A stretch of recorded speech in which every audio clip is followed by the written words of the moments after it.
২ দিন ক্লাস করছি অ্যান্ড ২ দিন ক্লাস করার পরে আমি যতটুকু বেনিফিট পাইছি ইনশাআল্লাহ ৩ মান্থ পরে এর থেকে আরো বেটার আমার ইমপ্রুভ হবে। উনারা যেভাবে আমাদেরকে হাতে ধরে শিখায়, আমার মনে হয় প্রতিটা স্টুডেন্ট যদি প্রত্যেকটা রুলস ফলো করে, কোর্সটা শেষে তারা প্রপারলি ফ্লুয়েন্টলি ইংলিশ বলতে পারবে, লিখতে পারবে।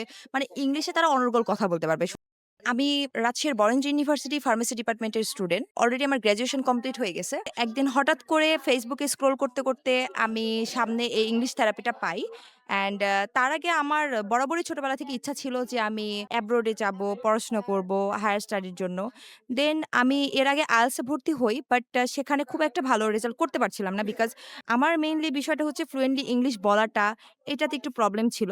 এখন IELTS এর ব্যাপারটা হচ্ছে IELTS যখন করতে যাই তখন ওইখানে আমাদের অ্যাডভান্স লেভেলের পড়াশোনাটা করানো হয়। যেটার কারণে আমার দরকার ছিল একটা বেসিক ফাউন্ডেশন কোর্স করার। দেন আমি একদিন স্ক্রল করতেছিলাম। স্ক্রল করতে, করতে আমি এটা দেখতে পাই কিবরিয়া ভাইয়ের শোতে একটা ভাইয়া বলতেছিল যে আগে ইংলিশ বলতে পারত না। উনার প্রবলেম হতো। বাট এখন উনি বাংলা বলতে পারে না। তার হচ্ছে যে ইংলিশ বলে এতটা অভ্যাস হয়ে গেছে।